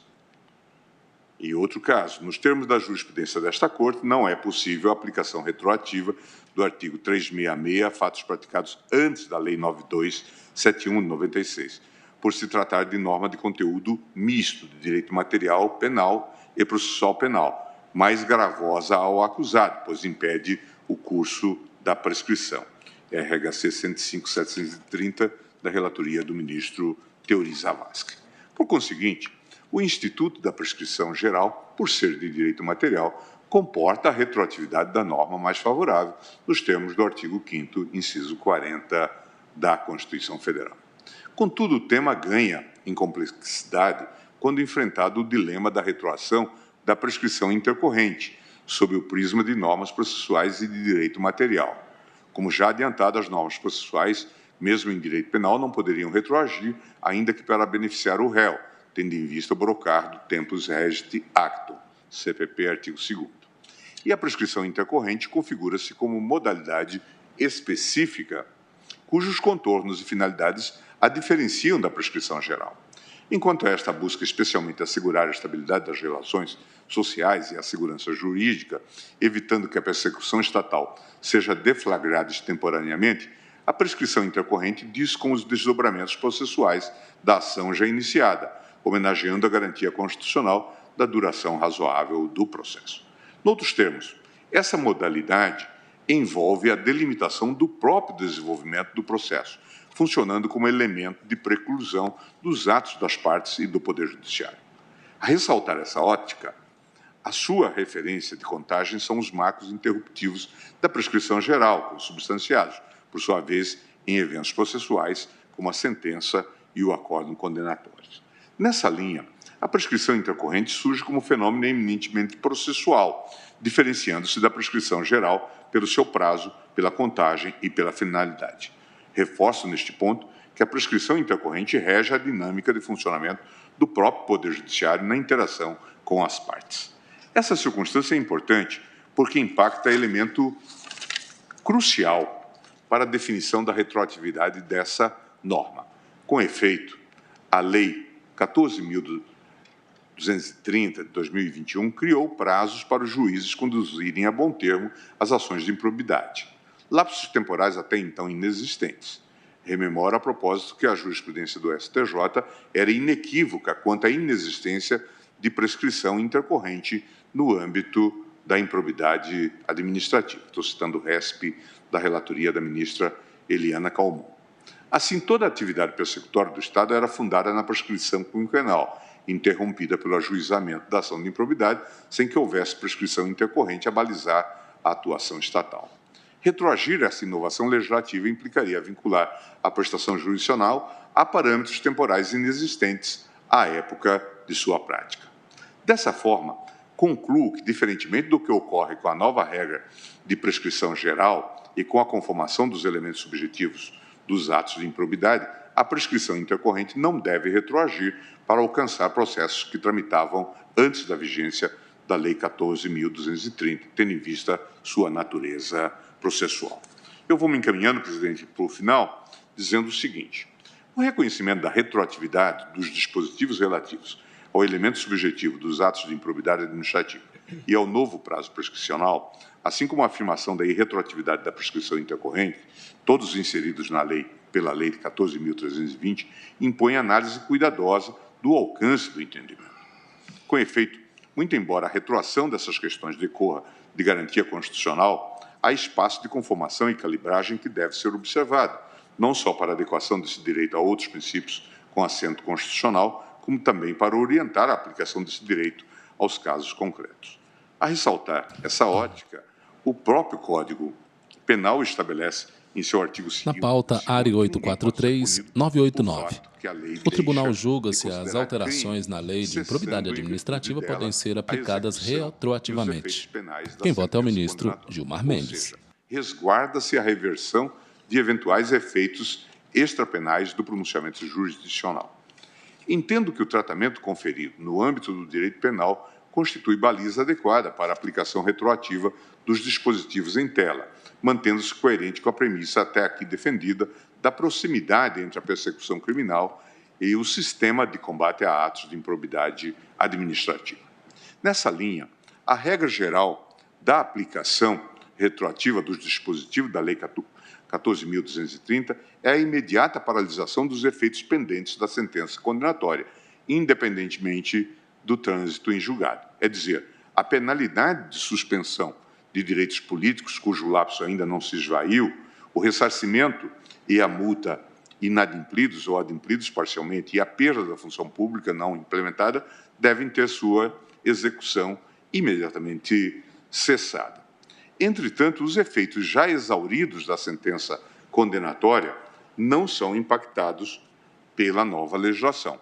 O montante pago a título de multa ou ressarcimento ao erário não pode ser reavido por força da superveniente atipicidade da conduta. Tampouco a perda da função pública devidamente formalizada pode ser revertida por força da retroatividade das novas disposições. No tocante à prescrição intercorrente, embora não haja retroatividade, tenho que a regra de transição estabelecida pelo artigo 1056 do Código de Processo Civil constitui parâmetro adequado para o tratamento dessa modalidade prescricional em relação aos processos que já tramitavam com o advento da reforma legislativa. De acordo com o preceito, considerar-se-á como termo inicial do prazo de prescrição previsto no artigo 924, inciso 5º, inclusive para as execuções em curso, a data de vigência deste Código. Assim, para as ações de improbidade ajuizadas antes do advento da Lei 14.230, o termo inicial da prescrição intercorrente é o dia 21 de outubro de 2021, data de vigência da nova normatização, independentemente dos marcos interruptivos eventualmente implementados durante o processo. Essa interpretação, além de coerente com a sistemática processual de funcionamento da prescrição intercorrente, mostra-se alinhada com o artigo 17 da Lei de Improbidade Administrativa, segundo o qual a ação de improbidade seguirá o procedimento comum previsto na Lei 13.105, de 16 de março de 2015, Código de Processo Civil. Dessa forma, proponho as seguintes teses de julgamento. 1. São atípicos os atos de improbidade administrativa praticados culposamente sem a comprovação de dolo antes de 21 de outubro de 2021, tendo em vista a retroatividade da Lei 14.230 de 2021. O novo prazo prescricional, previsto no artigo 23 da Lei 8429, de 92, na redação conferida pela Lei 14.230, retroage para alcançar atos de improbidade administrativa praticados antes da vigência da nova lei. A retroatividade da Lei 14.230 de 2021 para alcançar atos de improbidade administrativa praticados antes de sua vigência opera-se independentemente do trânsito em julgado, ressalvados os efeitos já exauridos da sentença condenatória e a imprescritibilidade da pretensão de ressarcimento ao erário fundada na prática de ato doloso tipificado na Lei de Improbidade, tema 897 da repercussão geral. E 4. A prescrição intercorrente prevista no parágrafo 8º do artigo 23 da Lei 8429 não retroage para atingir ações de improbidade ajuizadas antes do advento da Lei 14.230 de 2021, considerada sua natureza processual. O termo inicial da prescrição intercorrente relativo a processos deflagrados antes da Lei 14.230 é 21 de outubro de 2021, data da vigência do diploma. E passo a aplicar, então, a tese de julgamento ao caso concreto. E digo, o recurso extraordinário com agravo que centraliza esse tema de repercussão geral origina-se de ação civil pública ajuizada pelo INSS com base na Lei de Improbidade Administrativa em face de Rosemary Terezinha Córdova, com o objetivo de condená-la ao ressarcimento de alegados prejuízos sofridos em razão da atuação da requerida como procuradora contratada para defender em juízo os interesses do INSS. O juiz de primeiro grau proferiu sentença que julgou improcedentes os pedidos. O acórdão desafiado pelo recurso extraordinário cassou a sentença, determinando a reabertura da instrução processual. Após entender inadequados os procedimentos formados pelos temas 666 e 897 da repercussão geral, em virtude da ordem de reabertura da instrução processual para averiguar se a natureza do ato de improbidade supostamente praticado afetou o seu conhecimento do tribunal, o tema ora em discussão. A solução da questão trazida ao conhecimento da Corte no recurso extraordinário passa pela aplicação da tese do julgamento ora proposta, segundo a qual o número primeiro ora proposta, segundo a qual são atípicos os atos de improbidade administrativa praticados culposamente sem a comprovação de dolo antes de 21 de outubro de 2021, tendo em vista a retroatividade da Lei 14.230 de 2021. Com efeito, a Lei 14.320 alterou radicalmente o panorama dos elementos subjetivos dos atos de improbidade administrativa para excluir a possibilidade de repressão com base na Lei 8429 de 92, de condutas culposas. Nesse sentido, colho dos autos que o INSS pleiteou, na petição inicial da ação civil pública, a condenação da ré ao ressarcimento de prejuízos decorrentes de sua conduta negligente e desidiosa na defesa da autarquia. Confira-se a propósito o enquadramento fático realizado pelo magistrado na sentença. A autarquia autora atribuiu à autora ato de improbidade em razão da negligência na atuação como advogada credenciada do INSS. De plano, exclui-se dolo, direto ou eventual, porque a negligência provém... Na pauta, agravo em recurso extraordinário 843989, recorrente Rosemary Terezinha Córdova. 94, 99, cerca de 6 mil processos judiciais nos quais trabalhou. O autor aponta na petição inicial 15 processos em que houve perda de prazo para a prática de ato processual que competia à requerida. Não descuido que o fato de não lhe serem fornecidos os cálculos dos julgados que demandavam a apresentação de embargos não impediria a requerida de apresentar em juízo as petições cabíveis, mesmo não instruídas. Porém, o número de atos processuais não praticados em razão da suposta negligência da ré em 15 processos é um número absolutamente aceitável ao se considerar que a requerida atuava em cerca de 6 mil processos. Malgrado seja possível discutir o acerto do juiz no que concerne à abreviação da instrução probatória, é forçoso reconhecer que se imputou à requerida a prática de atos culposos, não mais sujeitos à persecução estatal com base na Lei de Improbidade Administrativa, considerada a retroatividade ora preconizada. Convém salientar neste ponto que nem mesmo a alegação de que a reabertura da instrução processual é necessária para determinar a presença do elemento subjetivo dolo. Isso porque a Lei 14.230 estabeleceu no artigo 17, parágrafo 10c, que após a réplica do Ministério Público, o juiz proferirá a decisão na qual indicará com precisão a tipificação do ato de improbidade administrativa imputável ao réu, sendo-lhe vedado modificar o fato principal e a capitulação legal apresentada pelo autor. Assim, uma vez alegada pelo autor conduta culposa, não se pode mais alterar a capitulação legal, tampouco os fatos, para acrescentar ao conjunto de condutas atribuídas a recorrentes atos dolosos. E sequer há que se falar em irretroatividade do artigo 17, parágrafo 10c, uma vez que sua incidência ocorre por força do princípio do tempus regit actum. Presidente, então, em conclusão, eu estou acompanhando o eminente ministro relator, ainda que por fundamentos diversos, dou provimento ao recurso extraordinário para reformar o acórdão recorrido e julgar extinto o processo. Peço vênia ao eminente relator e proponho, em relação ao tema da repercussão geral, as seguintes teses de julgamento. São atípicos os atos de improbidade administrativa praticados culposamente sem a comprovação de dolo antes de 21 de outubro de 2021, tendo em vista a retroatividade da Lei 14.230. O novo prazo prescricional, previsto no artigo 23 da Lei 8429, na redação conferida pela Lei 14.230, retroage para alcançar atos de improbidade administrativa praticados antes da vigência da nova lei. A retroatividade da Lei 14.230 de 2021 para alcançar atos de improbidade administrativa praticados antes de sua vigência opera-se independentemente do trânsito em julgado, ressalvados os efeitos já exauridos da sentença condenatória e a imprescritibilidade da pretensão de ressarcimento ao erário fundada na prática de ato doloso tipificado na Lei de Improbidade, tema 897. E 4. A prescrição intercorrente prevista no parágrafo 8º do artigo 23 da Lei 8429 não retroage para atingir ações de improbidade ajuizadas antes do advento da Lei 14.230, considerada sua natureza processual. O termo inicial da prescrição intercorrente, relativa a processos deflagrados antes da Lei 14.230, é 21 de outubro de 2021, data da vigência do diploma. Muito obrigado, ilustre decano, ministro Gilmar Mendes. Muito embora também esteja rouco de tanto ouvir, aliás, o presidente que ouve mais, mas eu vou tentar abreviar, como é do meu dever de ofício aqui, para que depois possamos chegar, depois do intervalo, possamos chegar a uma conclusão sobre essa tese a ser fixada.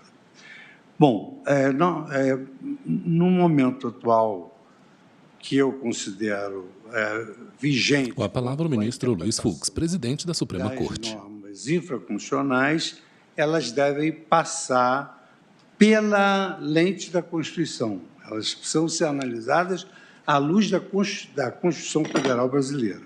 O artigo 37, parágrafo 4º, dispõe: os atos de improbidade administrativa importarão a suspensão dos direitos políticos, a perda da função pública, a indisponibilidade dos bens e o ressarcimento horário na forma de gradação prevista em lei, sem prejuízo da ação penal cabível. Ou seja, quando uma lide não é penal... O ministro-presidente tem a Constituição em suas mãos. E a própria lei não pode ter o condão de dizer a natureza da ação quando a Constituição é clara ao estabelecer que as ações de improbidade não são ações penais, então o que não é penal é civil.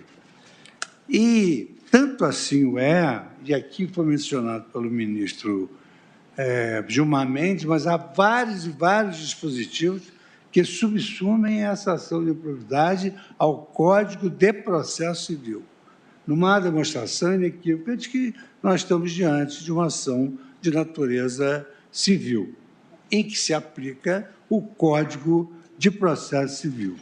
E o que diz o Código de Processo Civil, ao enunciar na parte geral, e é a vez primeira que se tem um Código de Processo com uma parte geral indicando, digamos assim, ritos improcedentes e injudicando para o magistrado.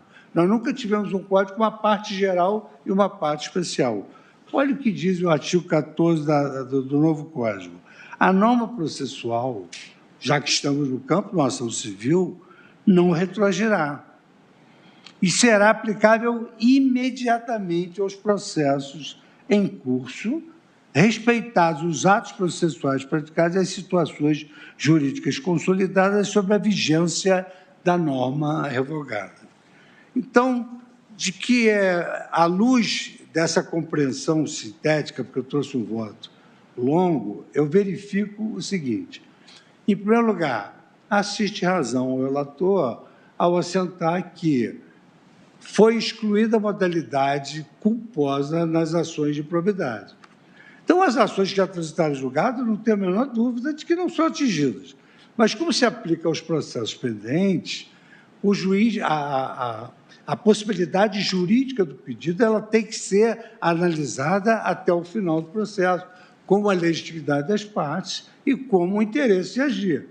Ora, se a lei excluiu a culpa como modalidade de ação ímproba, no momento de sentenciar, o juiz não terá como tipificar essa conduta culposa como uma conduta ímproba, porque a nova lei excluiu essa categoria de improbidade culposa. E, portanto, nesse momento, desapareceu a possibilidade jurídica do pedido, porque a própria lei se aplica imediatamente excluiu a culpa e o juiz, então, deve proceder tal como aqui, acho até que quase unanimidade no provimento do recurso extraordinário, exatamente porque a culpa foi eliminada.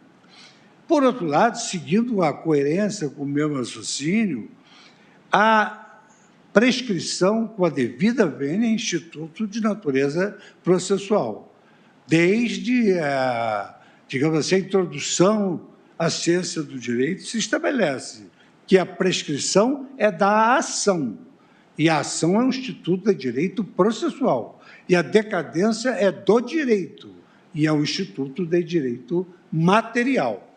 Ora, a prescrição em sendo de natureza processual, e há uma divisão muito grande na doutrina, que está aqui no meu voto, a natureza processual, a regra da prescrição intercorrente se aplica imediatamente. Eu não admito a retroação da lei para excluir improbidades pretéritas que foram promovidas segundo a lei da época.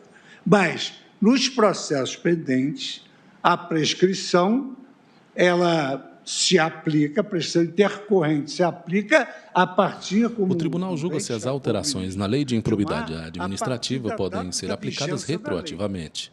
Área 843-989, recorrente Rosemary Terezinha Córdova. A palavra o excelentíssimo ministro Luiz Fux, presidente da Suprema Corte.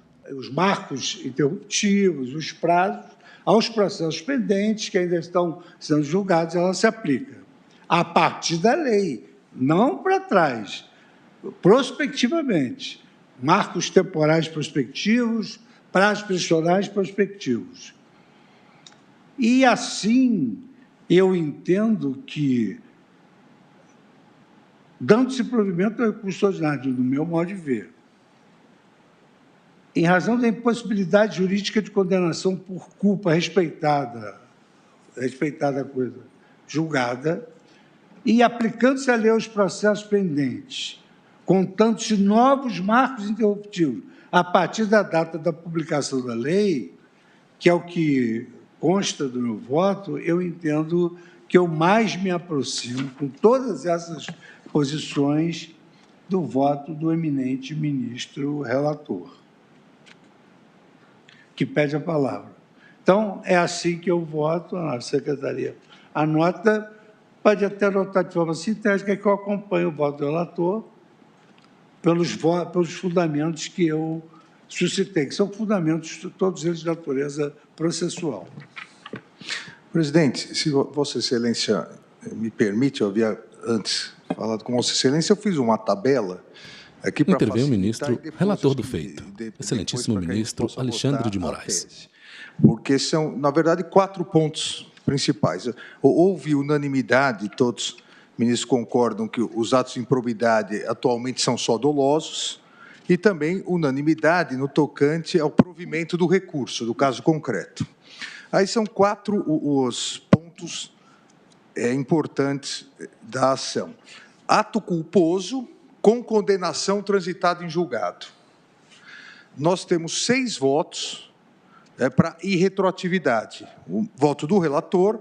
O tribunal julga se alterações feitas na lei de improbidade administrativa podem ser aplicadas retroativamente. O presidente, ministro Luiz Fux. Então, a maioria pela irretroatividade. 3 votos pela retroatividade, ministro Nunes Marques, Dias Toffoli e Gilmar Mendes, e 2 votos pela possibilidade e retroatividade, em princípio, mas pela possibilidade de ação rescisória, ministro André Mendonça e ministro Ricardo Lewandowski. Então, aqui a maioria se formou com voto do relator.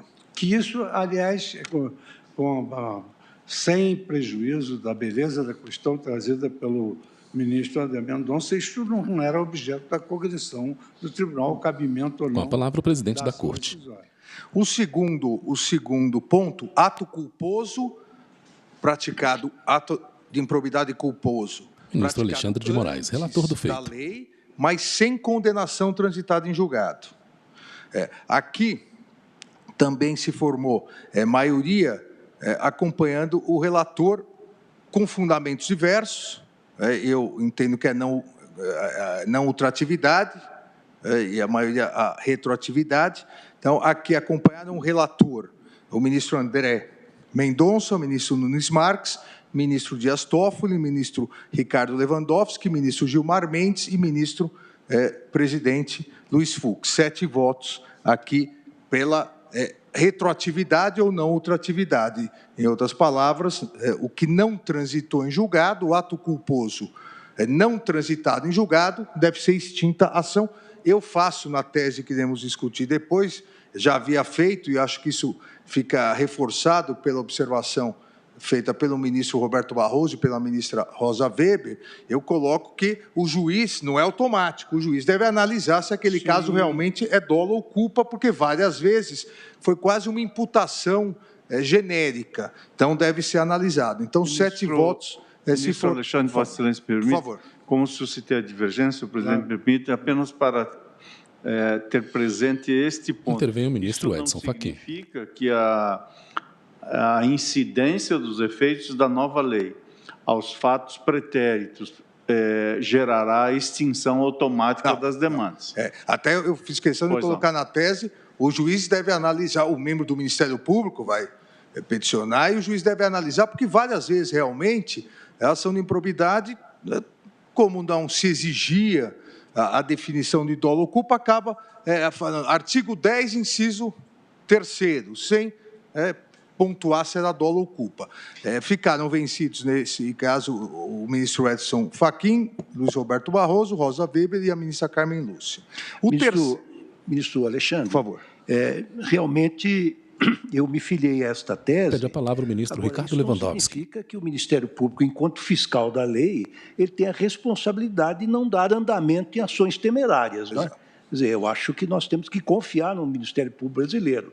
Quer dizer, muitas vezes as ações são genéricas, como diz Vossa Excelência, mas o próprio Imagem aberta, vista do plenário, ministros em plenário. Tribunal Federal, parte da que é o plateia. entendimento e a vontade do legislador, poltronas deverá vazias. se conter e fazer verificar quais são aquelas ações que têm condições de prosperar. Vossa Excelência, até informalmente e Ricardo Lewandowski, ministro do STF, nos revelou, e eu concordo com isso, que se uma ação foi iniciada com base apenas numa improbidade de natureza culposa, o juiz não terá nem dispositivo legal no qual se basear para a condenação. Falta a possibilidade. Exatamente. Exatamente. O terceiro ponto importante, a questão da prescrição intercorrente.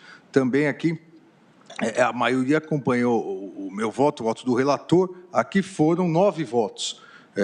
Além do relator, o ministro André Mendonça, o ministro Edson Fachin, o ministro Roberto Barroso, a ministra Rosa Weber, a ministra Carmen Lúcia, o ministro Ricardo Lewandowski, o ministro Gilmar Mendes e o presidente, ministro Luiz Fux, pela não retroatividade da prescrição intercorrente. O prazo começa a contar a partir da publicação da lei.